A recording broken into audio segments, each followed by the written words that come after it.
안녕하십니까. 중앙대학교 김상윤입니다. 오늘 코리아 데이터 비즈 트렌드 두 번째 시간인데요. 오늘의 주제는 바로 메타버스입니다. 여러분들 요즘 어디에선가 이 메타버스라는 말 많이 들어보셨을 텐데요. 기업들은 이 메타버스 새로운 시대에 어떤 비즈니스를 준비해야 할지, 그리고 개개인 여러 소비자분들은 이 메타버스가 과연 무엇이며 향후에 우리 삶에, 우리 일상에 어떤 변화가 있을지 다양한 어떤 그 미래에 대한 전망을 궁금해하시는 분들이 많은데요. 오늘 마침 너무나 바쁘신 이 우리나라 메타버스계의 가장 전문가라고 할 수 있는 이 강원대학교 김상균 교수님을 어렵게 모셨습니다. 교수님 안녕하세요. 안녕하세요. 반갑습니다. 강원대학교 김상균입니다. 오늘 교수님과 메타버스 한번 파헤쳐 보시죠. 네, 다 파헤쳐 보겠습니다. 네네, 알겠습니다. 아무래도 저 교수 둘이 모였으니까 이 메타버스도 정의부터 하고 들어가야 되지 않겠습니까? 네, 사실 메타버스를 저도 이제 뭐 다양하게 들여다보고 있지만은 이 정의가 아직까지는 좀 안정화되어 있지는 않은 것 같아요. 요즘 새롭게 또 떠오르는 개념이기도 하고 또 다양한 또 기술로 어떤 인한 변화이기 때문에 이 메타버스를 보는 시각에 따라서 그리고 연구한 분야에 따라서 비즈니스 업계의 어떤 시선에 따라서 이 정의들이 달라지고 있는데요. 그래도 우리나라의 또 메타버스의 어떤 최전선에서 이 리딩하시는 역할을 하시기 때문에 이 메타버스를 한마디로 어떻게 좀 정의를 할 수가 있을까요?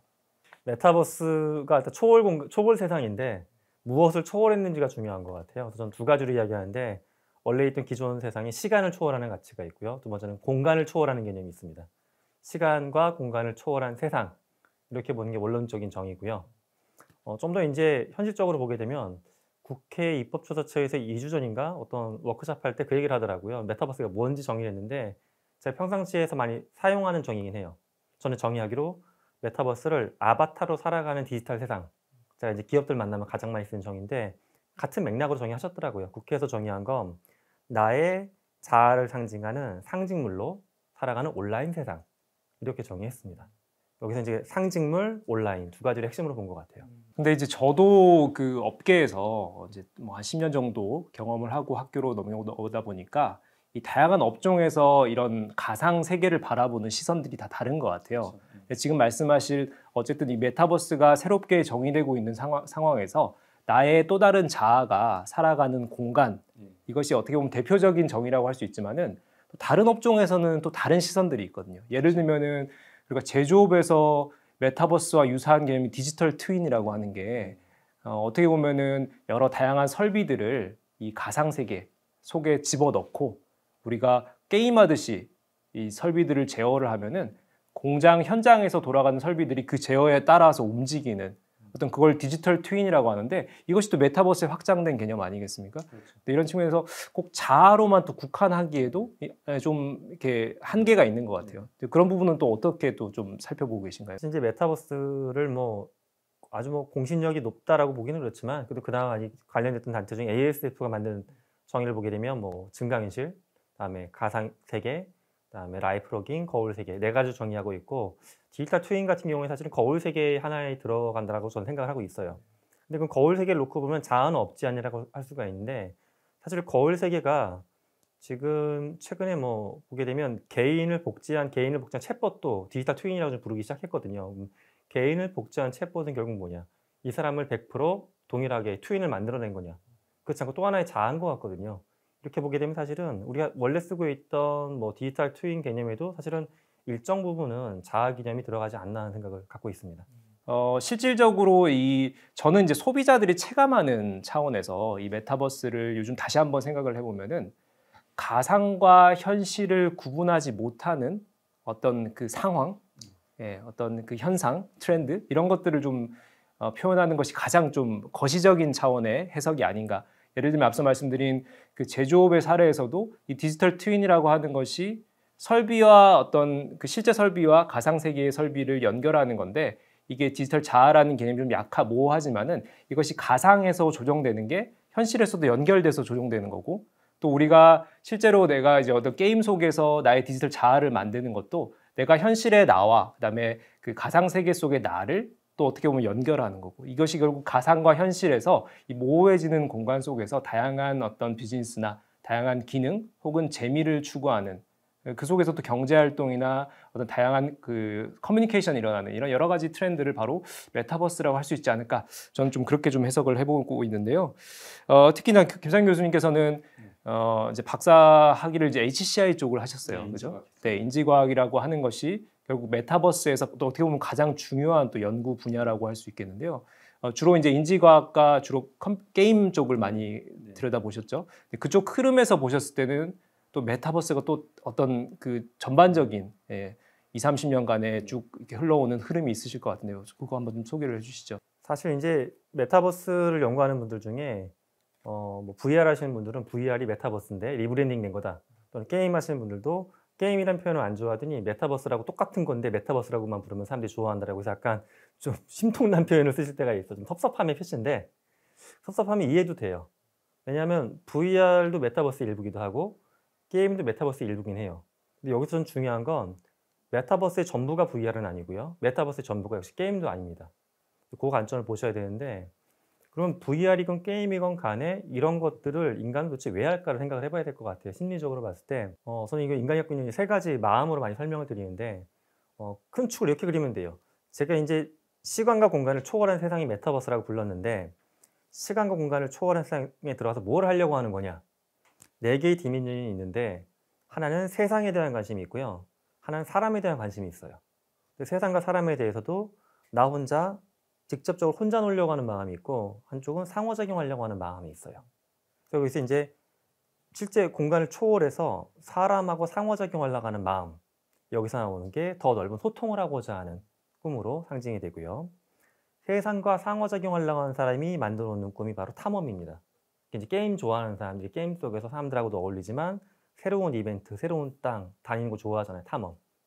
또 하나가 이제 성취입니다. 이건 세상에 대해서 혼자 놀게 하는 거. 세상을 마치 벽돌 쌓기 하듯이 하나하나 쌓아 올라가려고 하는 성취감. 나머지는 사실 인구통계학적으로 너무 작은 부분이기 때문에 이건 논외로 하고요. 이렇게 세 가지. 소통, 탐험, 성취. 요 세 가지를 보면 메타버스 세상에서 그게 뭐 VR이 됐건 게임이 됐건 간에 사람들이 선호하는 활동은 거의 세 개 중에 하나로 정리가 됩니다.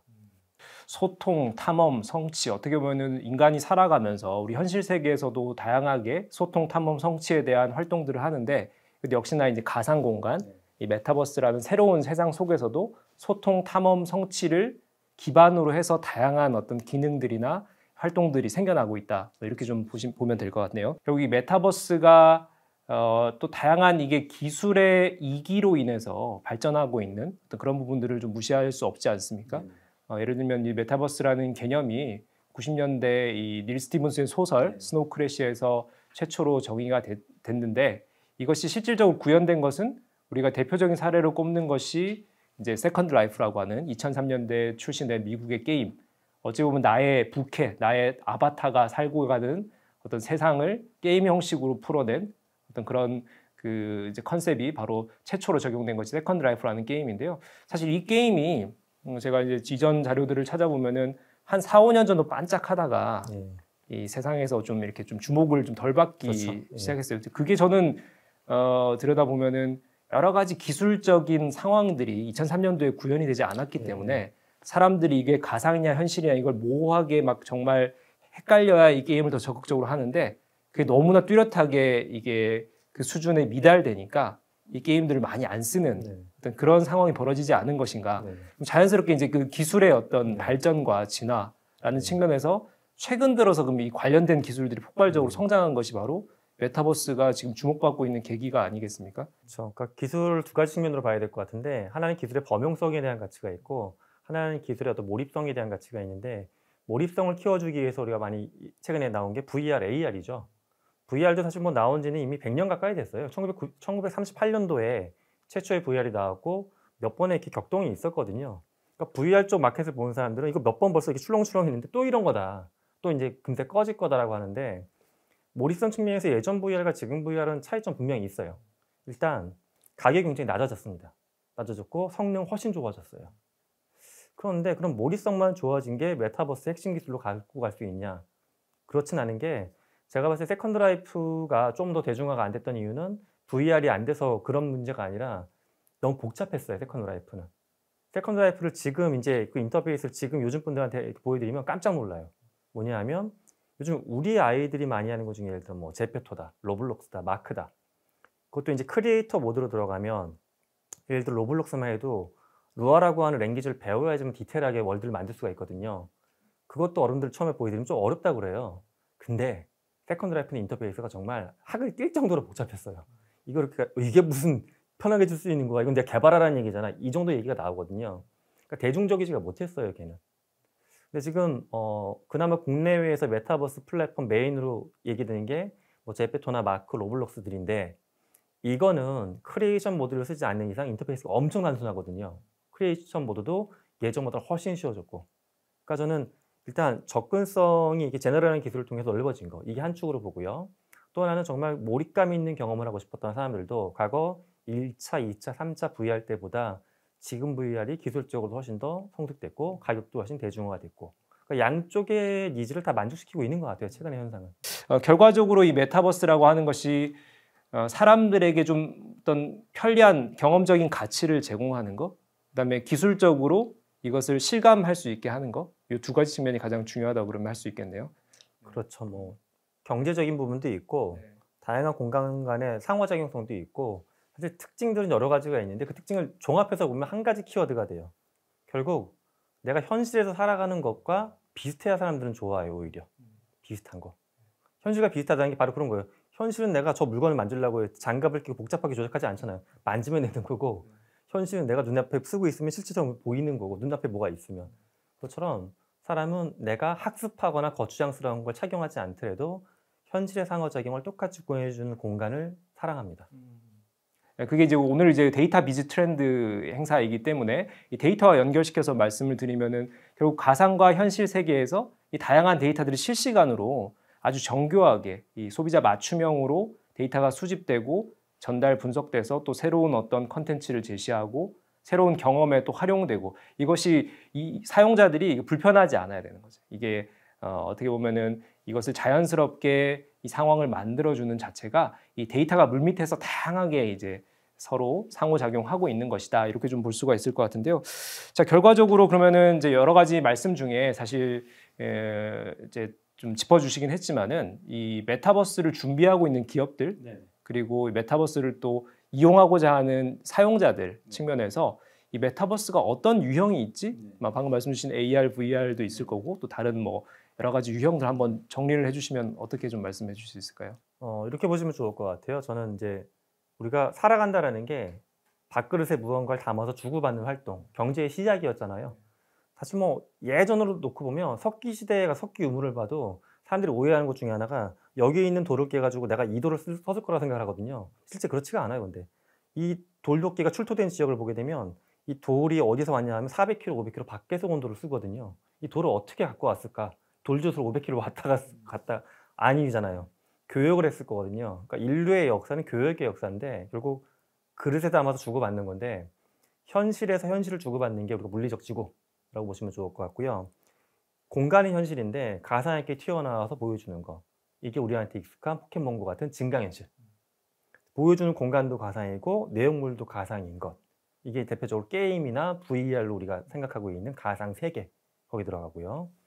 사실 맨 마지막에 말씀드릴 부분이 가장 많이 써왔던 건데 이 용어는 좀 낯설 수가 있어요. 뭐냐 하면 내용물은 현실이에요. 근데 보여주는 공간 자체는 가상인 거. 이게 뭐냐 하면 개인의 현실의 삶을 가상에 올려서 보여주는 라이프 로깅. 소셜미디어로 대표되는 라이프 로깅.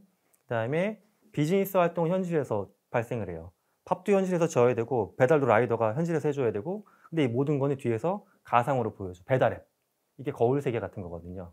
그래서 이제 다시 정리해 보게 되면 증강현실, 가상세계, 라이프 로깅 거울세계 이렇게 해서 4개의 꼭지가 메타버스에 이루고 있다 볼 수 있습니다. 이 메타버스라고 하면은 사실 기업들이 좀 두려움을 갖고 있는 것 같아요. 왜냐하면은 이 지금 현재 우리 오프라인 비즈니스를 하고 있는 이 업종이나 이런 어떤 서비스 제공 영역에서 이걸 메타버스 세상을 어떻게 옮기지? 아니면은 이게 우리가 메타버스 플랫폼을 새로 만들어야 되나? 아니면 기존에 있는 다른 선도적인 플랫폼에 올라타야 되나? 이런 고민들부터 시작해가지고 하나하나 지금 궁금증들이 있거든요. 그러면 기업들이 특히나 비즈니스를 기획하시는 분들이 이 메타버스를 준비하는 상황에서 어떤 단계 혹은 어떤 유형으로 좀 살펴봐야 될지 혹시 그런 부분들이 좀 있을까요? 뭐 진입 전략에 대한 이야기인데 저는 가장 핵심 경험인 것 같아요. 그러니까 경험. 뭐냐면 대부분의 기업들은 처음에 생각을 할 때 메타버스 유명 플랫폼이 어떤 게 있으니까 얘네랑 할 수 있는 게 뭔가, 얘네랑 할 수 있는 게 뭔가 이렇게 생각하시거든요. 그럼 그들이 할 수 있는 것들 중에 고를 수밖에 없는데 그렇게 생각하시지 말고 고객 경험을 먼저 생각해 보시면 좋을 것 같아요. 일례로 저는 이제 최근에 금융권하고 프로젝트를 많이 하고 있는데 이런 거예요. 전통적인 4대 은행의 시가총액이 60조가 좀 넘는데 새로 올라온 온라인 기반의 은행의 4대 은행의 시가총액이 50조가 넘어섰거든요. 갭이 별로 없어요, 인제. 그러면 전통은행 입장에서는 이거죠. 저 은행들은 사실 오프라인에 엄청나게 많은 객장을 갖고 있는 것도 아니고 유구한 역사도 없는데 왜 소비자들은 동일하게 봐 줄까 우리를. 섭섭한 거예요. 근데 섭섭함을 깊게 들어가 보면 포인트가 있어요. 전통적인 은행이 갖고 있지 못한 게 뭐냐면 단순성 또는 뭐 재미난 이미지 같은 거. 그런 것들은 그들은 안 갖고 있어요. 근데 카카오는 대부분 친숙하잖아요. 특히 젊은 층일수록. 그러니까 카카오가 내가 매일 쓰는 건데 이게 내 페이먼트랑 연결이 되고 은행하고 연결이 되는 게 너무 자연스러운 현상이에요. 거기 내가 좋아하는 캐릭터들이 왔다 갔다 하고. 근데 이건 예를 들어 시중은행들은 만들 수 없는 문화잖아요. 이런 경험인데 그럼 내가 이런 경험을 어떻게 오프라인에서 만들까? 이게 원래 고민이었어요. 근데 오프라인으로 한정이 되면은 경험 확장하는 데 어려우니까 오프라인 플러스 초월한 세상이라고 했잖아요. 초월한 세상에서 오히려 내가 그들보다 더 좋은 경험 어떻게 만들 수 있을까? 이렇게 생각을 하셔야 되고 그러면 이 경험을 만드는데 플랫폼 사업자 A가 필요한 건지 아니면 플랫폼까지 안 가더라도 내가 원래 갖고 있는 작은 앱에다가 메타버스적인 경험을 뭐 쪼금만 애드온하면 될 건지 요렇게 전략을 짤 수가 있는데 자꾸 언론에는 주도의 플랫폼 사업자 위주로 보도가 나가니까 그들하고 꽉 손을 잡지 않는 이상 할 수 있는 게 없다라고만 생각하시다 보면 전략이 굉장히 좁아질 수밖에 없습니다.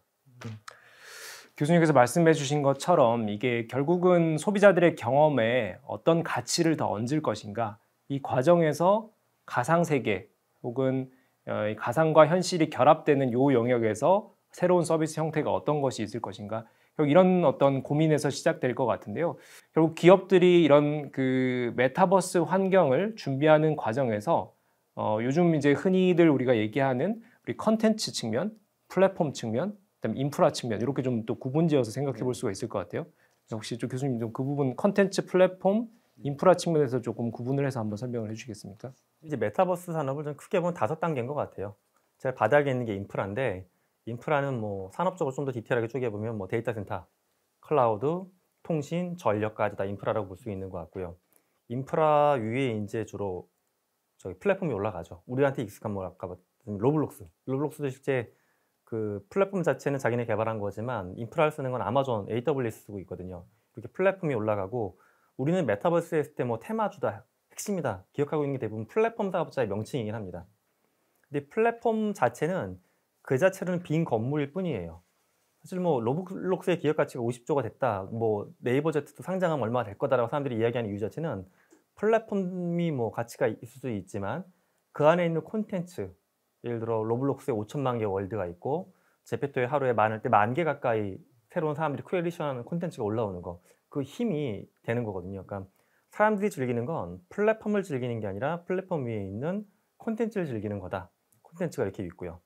근데 또 우리가 로보트가 아니니까 휴머노이드 아니니까 콘텐츠 직접 소비할 수는 없잖아요. 그러니까 접근 기기도 계속 그 시장 커질 수밖에 없습니다. 예를 들어 지금 우리가 가장 대중적인 스마트폰도 있지만 VR이 됐건 또는 지금 애플이나 페이스북이나 다른 기업들이 계속 손대려고 하는 AR 글래스 이런 시장들이 접근 기기 시장으로 계속 커질 것 같고요. 그와 함께 당연히 반도체나 센서 관련된 것들도 산업이 커질 수밖에 없고요. 가장 위가 이제 산업이라고 볼지 약간 갸우뚱한 분도 계신데 저는 이것도 하나 산업으로 봐야 된다고 보는 게 사용자를 관리하는 사용자 집단을 움직이는 마켓도 굉장히 큽니다. 예를 들어서 이제 그 하이브 같은 경우에 위버스나 플랫폼을 만들고 단기간에 엄청나게 많은 성장을 이뤄냈는데 저는 그 원천 중에 하나가 팬덤을 단시간에 그걸로 이주할 수 있었던 힘이라고 보거든요. 만약에 다른 회사에서 동일한 플랫폼을 만들었을 때도 팬덤들이 순식간에 이동할 수 있을까? 저는 아니라고 보거든요. 그래서 고객하고의 관계 또 하나의 거대한 힘이다라고 보고 있습니다. 네, 방금 말씀 주신 하이브의 위버스, 그리고 NC소프트, 우리 게임 업종을 대표할 수 있는 NC소프트의 유니버스, 그리고 세계적으로 보면은 로블록스라는 어찌 보면은 엔터테인먼트 업종과 이 게임 업종을 중심으로 이 메타버스 플랫폼들이 확장적으로 선도적으로 치고 나오고 있는 상황인데요. 그러다 보니까 이 전통 업종, 뭐 제조업이나 금융업이나 유통업이나 이런 전통 업종에서는 이 메타버스가 주로 컨텐츠나 게임 쪽에 관련된 얘기가 아니냐. 우리가 그러면 이 전통 업종에서 이 메타버스 플랫폼을 어떤 방식으로 접근해야 하느냐, 우리는 어떤 고민을 해야 되냐, 이런 것들도 좀 궁금해하시는 분들이 많거든요. 교수님 어떻게 생각하세요? 이제 플랫폼을 직접 개발한다는 건 당연히 엄청나게 많은 천문학적인 비용이 들어가는 거기 때문에 기존 플랫폼을 저는 활용하는 것도 나쁘진 않다라고 봐요. 근데 기존 플랫폼을 활용할 때 이제 크게 보면 두 가지 측면이 있는데, 하나는 폐쇄형 시스템이 있고 하나는 개방형 시스템이 있어요. 그러니까 오늘 많이 거론됐던 예를 들어 로블록스 같은 경우에는 개방형 플랫폼에 가깝고요. 제페토 같은 경우는 반반이에요. 일반인이 크리에이션에서 쓸 수 있는 것도 있지만 기능이 굉장히 한정되어 있거든요. 그래서 언론에 많이 소개됐던 대형 이벤트는 거의 폐쇄형 플랫폼인데 협약을 맺어갖고 열어갖고 쓴 사례입니다.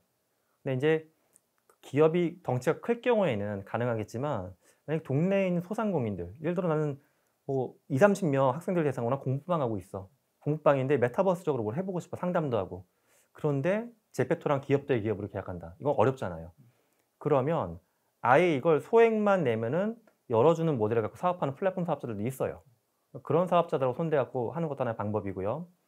또 하나는 기존의 메타버스급은 아니지만 나는 어떤 앱이나 홈페이지를 통해서 고객을 관리하는 플랫폼이 있어. 이런 회사들도 있어요. 은행을 보게 되면 시중은행 중에 앱을 다 갖고 있잖아요. 근데 앱에 보면 가입자들도 뭐 최소 몇십만 명 이상 될 거예요. 근데 은행 앱이 뭐 증강현실, 가상세계 이런 거 아니거든요.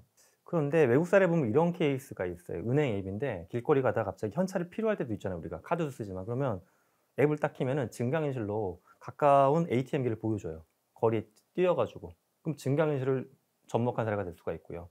또 다른 이제 금융권 사례를 보게 되면 내가 현실에서 돈을 소비하는 거 있잖아요. 소비 패턴을 라이프 로깅을 앱을 통해서 해요.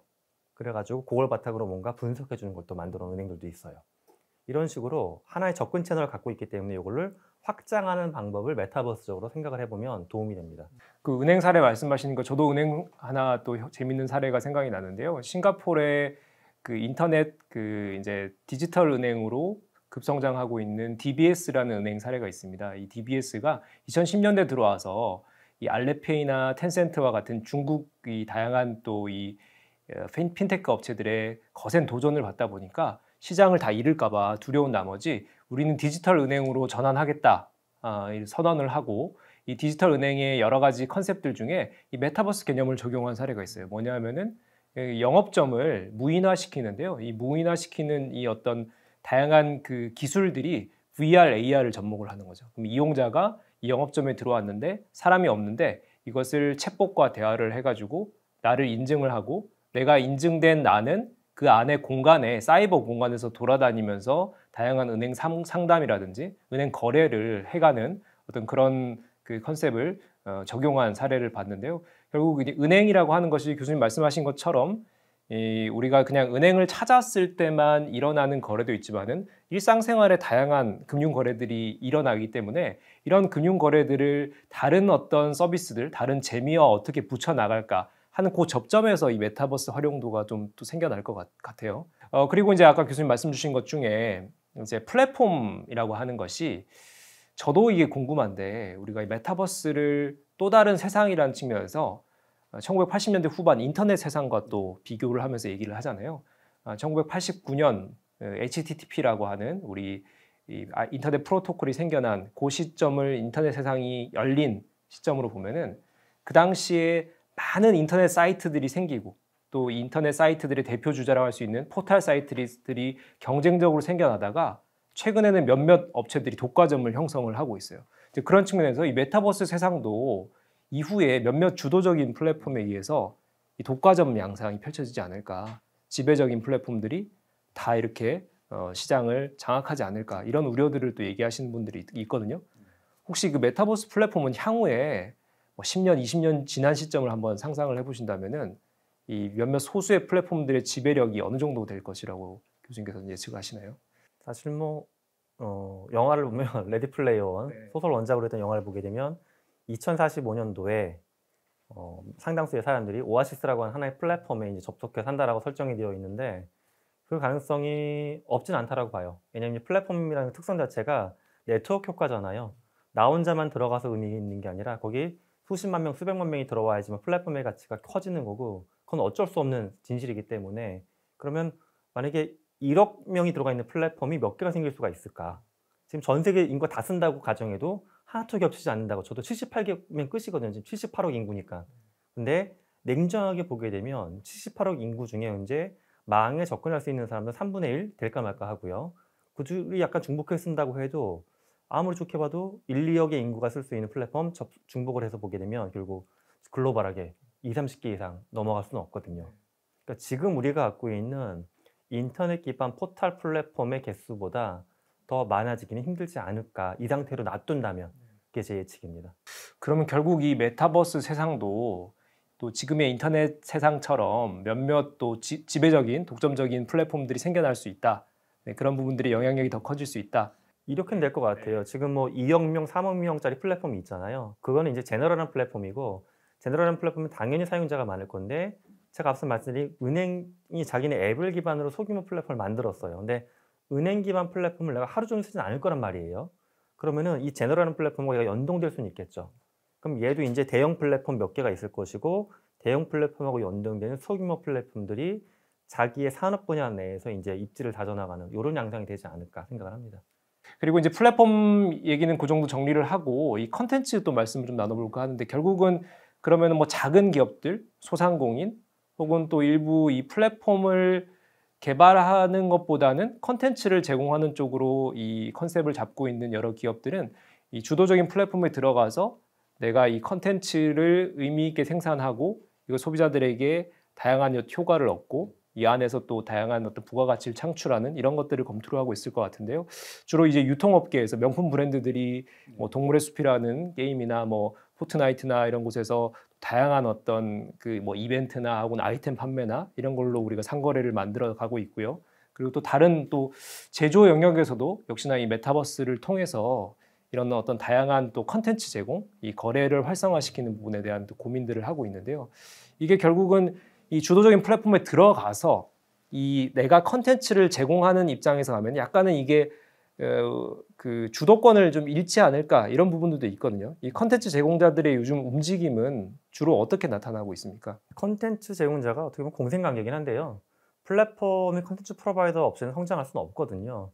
근데 지금 보게 되면은 아직까지는 이종 플랫폼 간의 그 컨텐츠에 대한 상호 운영성은 좀 떨어지긴 해요. 뭐냐하면 내가 A라는 만약에 디지털 재화를 A 플랫폼을 샀어요. 근데 이게 B 플랫폼에 들어가면 같은 브랜드의 뭐 어떤 컨텐츠가 있는데 이걸 같이 사야 되거든요. 연동이 안 되고. 근데 이 연동 문제는 지금 예를 들어 게임 업계들끼리 연동 문제를 지금 연구하고 있고 플랫폼 사업자들 중에서도 연동을 해결하기 위해서 협약을 맺은 겹들이 있기 때문에 궁극적으로는 아마 연동이 되는 게 디폴트로 갈 것 같습니다. 내가 만약에 A라고 하는 브랜드의 뭐 옷을 샀어. 플랫폼 내에서. 그럼 이게 연동될 수 있는 4-5개 플랫폼에서 다 소유하고 있는 것처럼 되게끔. 그래서 그게 이제 일상적으로 살아가는 공간이잖아요. 내가 만약에 10만 원짜리 자켓 샀어요. 근데 이걸 서울에서는 입을 수 있고 부산 가서 못 입어. 이상한 거잖아요.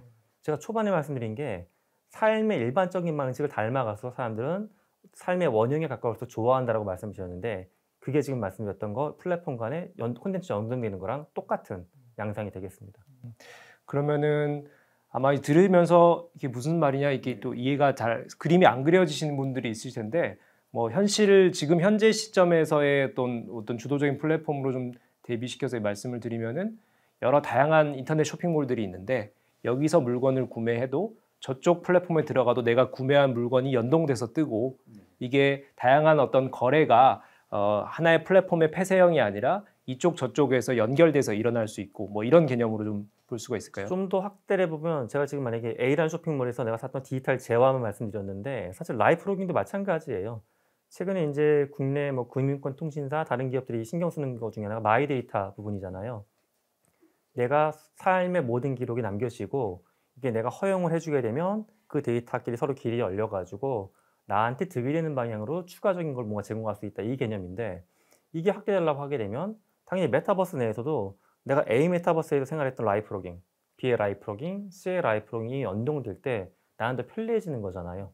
물론 이 과정에서 해결해야 될 어떤 뭐 보안과 관련된 문제들도 많이 있겠지만 그런 문제만 해결된다라고 하게 되면 이렇게 연동되는 상황에서 발생하는 콘텐츠가 나한테 훨씬 더 나한테 개인화도 돼 있고 편리한 게 되는 거죠. 컨텐츠들이 늘어나고 이 또 메타버스 세상 속에서 다양한 경제 활동이 일어난다고 하는 것이 결과적으로는 이 메타버스 속에서 경제 활동을 담보할 수 있는 다양한 화폐 수단이라든지 거래 인증 기술이라든지 또 이런 것들의 또 그 발전과 함께 가야 되지 않겠습니까? 그래서 요즘 블록체인 기반의 NFT도 뭐 그렇게 해서 다양하게 또 활용되는 사례들이 늘어나고 있는데요. 이 인증이나 이 화폐 기술들이 같이 발전하지 않으면 사실 또 문제가 많이 생길 것 같은데요. 이 부분은 또 어느 정도 시간이 걸릴까요? 안정화되는 과정이? 사실 기술 자체는 제가 봤을 때는 뭐 필요한 기술은 거의 다 나와 있는 것 같아요. 근데 문제는 이제 제도권에서 어떻게 받아들일지에 대한 이슈가 있고요. 특히 이제 전통의 화폐랑 전통의 경제 시스템과 이 새로운 경제를 어떻게 서로 연결할 것이냐에 대한 다 우리 사회적인 합의의 문제인 것 같아요. 그러니까 원천 기술이 안 나와서의 문제가 아니라 원래 쓰던 게 없으면 괜찮은데 원래 쓰던 게 너무 공고하게 되어 있으니까 이거랑 어떻게 연결을 해서 문제가 안 생기게 풀어낼 것이냐 하는 그 부분에 대한 논의가 더 필요할 것 같습니다. 자, 그래서 이 컨텐츠 측면도 살펴봤고요. 마지막으로 인프라 측면인데요. 인프라는 뭐 제가 볼 때는 크게 두 가지 차원인 것 같아요. 이 데이터 인프라, 주로 클라우드 서비스, 이 메타버스 세상 속에서 다양한 비즈니스를 영위하고 생활을 영위하기 위해서는 이런 현실 세계의 접점에서의 데이터들이 많이 관리가 되고 실시간으로 거래가 이런 소통이 일어나는 부분들. 그래서 데이터 클라우드라는 측면과 그다음에 네트워크 기술인 것 같아요. 요즘 이제 6G까지 또 얘기가 나오고 있지 않습니까? 그래서 그런 부분에서 이게 결국은 이런 뭐 초저지연이라든지 뭐 다양한 또 우리 어떤 대역폭의 확대라든지 이런 데이터들을 융통하기 위한 또 다양한 이 인프라 기술들, 네트워크 기술들이 뒷받쳐줘야 이 메타버스 세상이 확실하게 이렇게 개화가 될 것인데요. 결국 이 데이터 측면, 이 5G, 그다음에 네트워크 측면, 이 부분은 또 어떻게 좀 전망을 하세요? 전 최근에 우리나라 정부가 뭐 디지털 뉴딜 작년부터 시작해서 많이 투자도 하고 계시고 특히 그중에 핵심적인 개념 중에 하나 데이터 대행 문제잖아요. 그게 메타버스의 발전하고 정말 엄청나게 불가분한 관계로 묶여져 있는 것 같아요. 메타버스가 결국 현실을 뭐 대체한다, 현실을 확장한다 이런 개념인데 그럼 현실을 대체하고 확장하고 밑바탕이 되는 건 많은 데이터거든요. 현실에서 발생하는 과거부터 누적된 데이터, 오늘 현재의 데이터, 앞으로 발생할 데이터. 결국 이거를 개별 업체가 개인적으로 측정하거나 분석하는 건 너무 비효율적이니까 국가적인 차원에서 저는 데이터 템이 잘 만들어지게 되면 앞으로도 다양한 메타버스 서비스가 만들어지는데 엄청난 인프라적으로 가치가 있다라고 생각을 합니다. 오늘 좀 드리는 말씀도 결국 데이터 비즈 트렌드입니다. 이게 많은 기업들이 이 메타버스 세상에서 다양한 비즈니스를 영위하기 위해서는 결국은 데이터 활용도를 높이는 측면이거든요. 이 데이터 활용도를 개별 기업들이 높여나가고 모든 기술들을 다 보유할 수는 없는 상황에서 이 국가적 차원에서 이 데이터 댐이라는 것을 공적으로 관리를 하고 만들어주고 이 기업들이 이 데이터 댐을 활용해서 이런 다양한 어떤 데이터에 축적된 어떤 다양한 그 활용이라든지 그리고 여러 기술들을 여러 기업들이 서로 공유할 수 있고 이 어떤 효과들을 나눌 수 있는 어떤 그런 측면에서 바로 이 국가 산업, 이 데이터 경제를 바라보는 국가 산업의 패러다임을 좀 방향을 잡아야 되지 않을까 이렇게 좀 생각이 되는데요. 자, 그리고 이제 결국은 그 해주신 이런 그 플랫폼 측면 그리고 이 컨텐츠 측면, 인프라라는 측면, 요 세 가지 측면에서 결국 이 메타버스 세상의 진화 과정에 이런 영역들이 발전할 것이다. 그리고 여기에 관련된 경쟁력들이 국가 산업의 경쟁력과 연결될 것이다. 이렇게 좀 말씀을 나눠봤고요. 이제 그러면 메타버스 좀 미래에 대한 전망을 좀 해볼까 합니다. 여러 경제학자들은 그 20세기 경험 경제에서 그 21세기 실감 경제로 넘어가고 있는 또 어떤 그런 차원으로 해석하는 분들도 있더라고요. 실감 경제란 말 또 들으시는 분들이 어떻게 이해를 하셔야 될까요? 그런 것 같아요. 1, 2차 경제부터 다시 짚어보게 되면 1차가 채집 경제였고 2차가 제조 경제였는데 제조와 경험 경제 차이는 이거거든요. 동일한 비슷한 성능의 자동차를 만들고 비슷한 모양의 신발을 만들어도 어떤 신발은 100만 원이고 어떤 신발은 자판에서 팔리는 5천 원짜리, 만 원짜리도 있잖아요. 이 차이가 왜 발생할까? 누적된 경험의 차이에서 발생하거든요. 저 브랜드는 내가 지난번 신고 갔더니 친구들이 다 부러워해. 저거 신고 갔더니 주변에서 막 이러고 보고 백화점에 진열돼 있어. 내가 어떤 경험 때문에 얘는 100만 원 인정해 주는 거고 저건 만 원. 이렇게 되는 거거든요. 그러니까 경험 경제의 터전은 오프라인 세상이었어요. 근데 우리의 삶의 터전이 온라인으로 확장되면서 그럼 온라인에서 경험 경제는 어떻게 넘어갈 건데 그래서 여기에 대한 워딩으로 이제 경제학자들이 쓰기 시작한 게 온라인 시대에도 경험 경제는 중요하다, 유효하다. 단 실감 경제라는 새로운 표현으로 바꿔야 된다. 왜냐하면 실제 세상이 아니기 때문에 경험하는 맥락이 달라질 것이다라고 보는 거죠.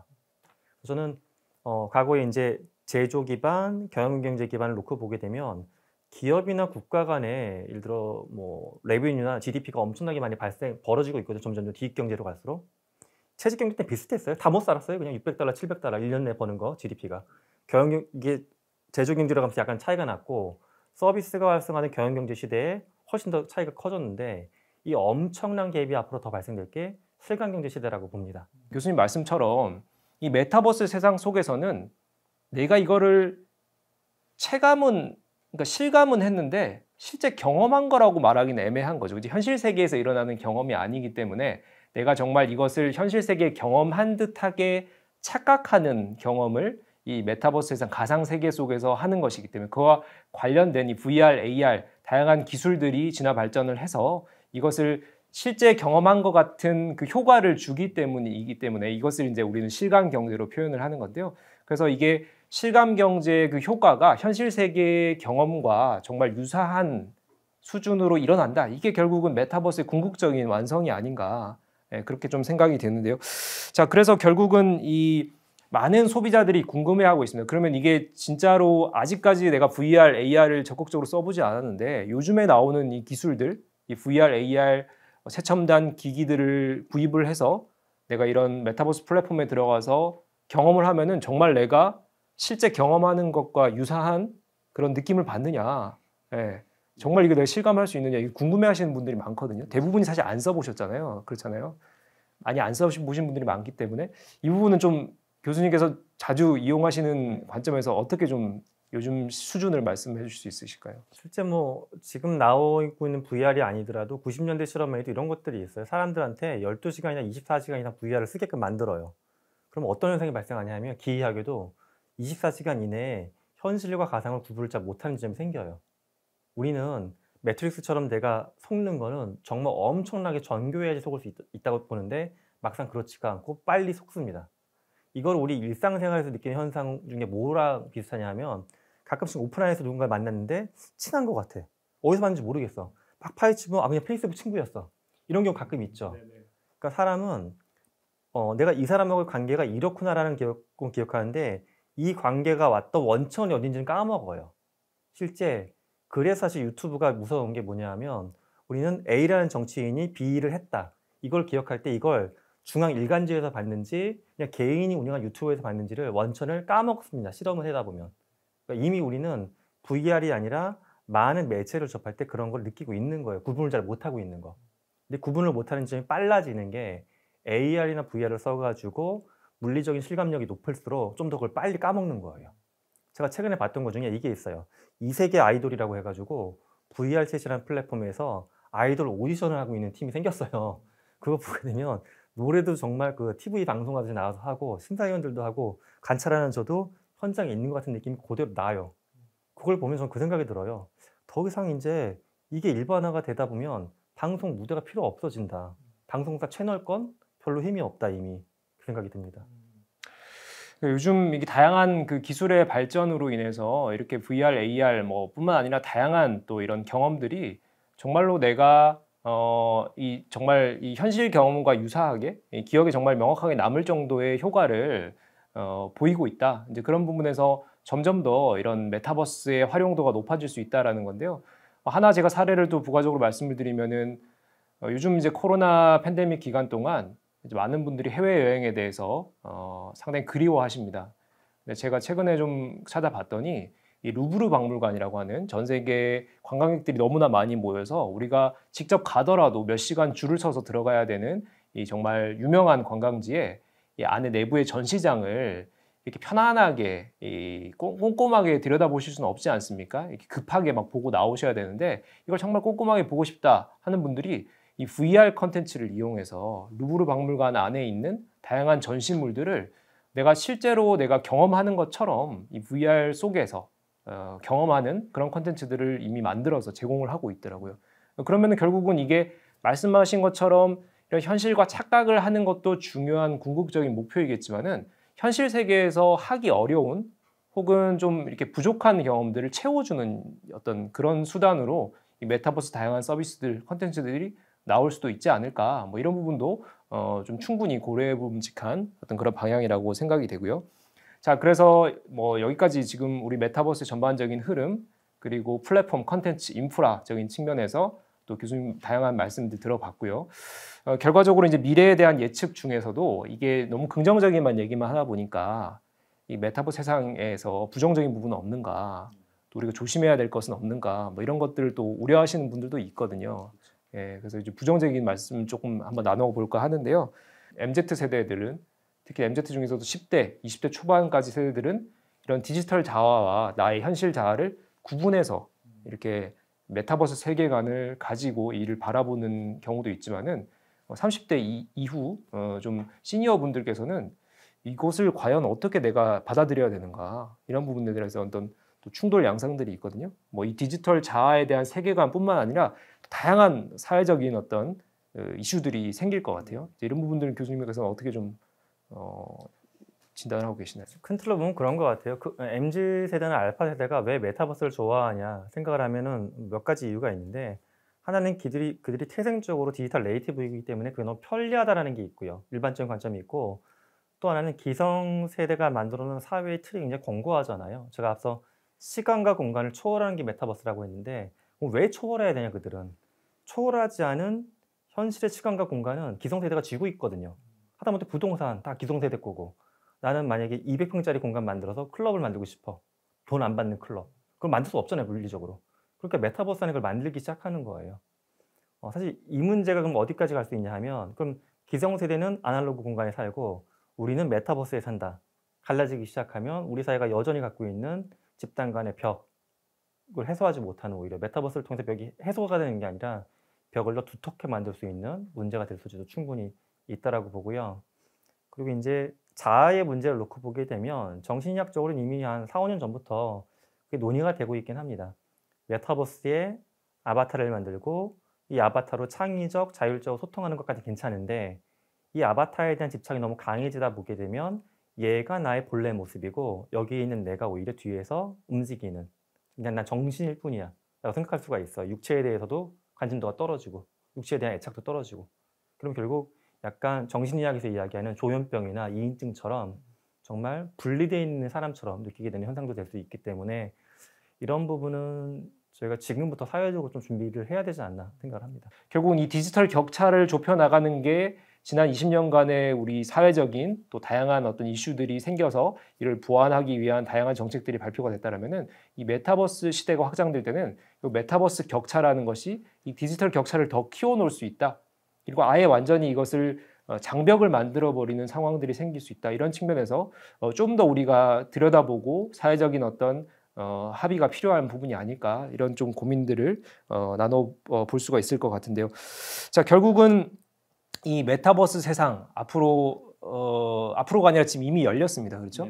이런 상황에서 여러 가지 긍정적인 부분들 주로 말씀을 해주셨고, 또 마지막에 또 일부 부정적인 우려되는 상황들도 말씀해 주셨는데, 교수님께서는 일단은 메타버스는 그냥 가는 흐름이라고 보시는 거죠. 이게 우리가 뭐 디스토피아냐 유토피아냐 이런 또 해석도 있고, 또 다른 강연에서 그런 부분에 대해 명확하게 짚어주신 것도 제가 들었는데, 이게 이제 단기간에 혹은 장기간에 이 메타버스로 인한 우리 사회의 변화, 마지막으로 한번 좀 전망을 해주신다면은 어떻게 보실 수 있을까요? 규범적인 측면에서는 가야 될까 말까에 대해서는 논쟁거리가 많이 있는데, 탐색적으로 현상을 이해한다는 측면을 보게 되면 갈 것 같냐 안 갈 것 같냐 측면에서 보면 좀 확고해요. 갈 겁니다. 그냥 거대 기업과 인간 사이 욕망이 얽혀져 가지고 유토피아가 되건 디스토피아가 되건 이 길로는 갈 것 같아요. 근데 걱정되는 건 뭐냐 하면, 제가 올 여름에 3,000명 대상 설문조사했던 게 있어요.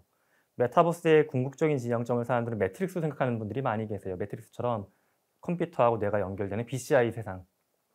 BCI 세상이 와서 현실 노동에서 해방이 되면 당신은 그걸 쓸 겁니까? 제가 3,000명한테 물어봤는데 60%가 대답을 했어요. 뭐라고 얘기했냐면 쓰겠다.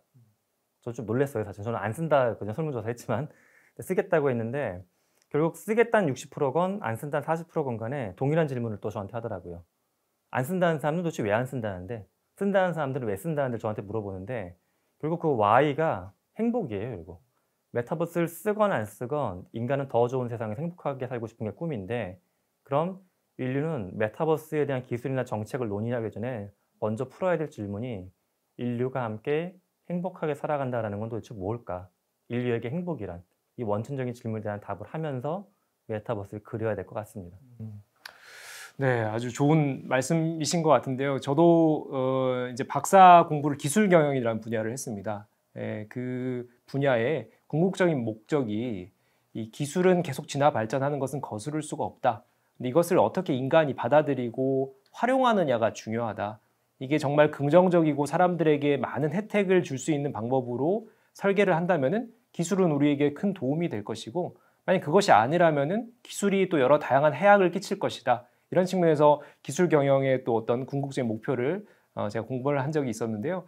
결국 이 메타버스도 그런 것 같습니다. 교수님 말씀처럼 이게 당연히 가는 어떤 지금 가고 있는 방향이다. 이걸 거스를 수 없는 상황에서 어떻게 하면은 이거를 인간이 이롭게, 그리고 여러 기업들과 여러 또 이용자들이 다양한 가치를 쉐어할 수 있을까, 이런 측면에서 많은 고민이 필요하고, 앞으로 우리가 선도적으로 이런 부분들에 대한 고민들을 실제로 구현해 나가면서 이 메타버스의 하나하나 어떤 여러 가지 혜택들을 서로 나누어 봤으면 좋겠습니다. 오늘 코리아 데이터 비즈 트렌드, 오늘은 메타버스에 대해서 우리나라 최전문가 김상균 교수님과 함께 얘기 나눠봤습니다. 이상으로 오늘 순서 마치도록 하겠습니다. 여러분 감사합니다.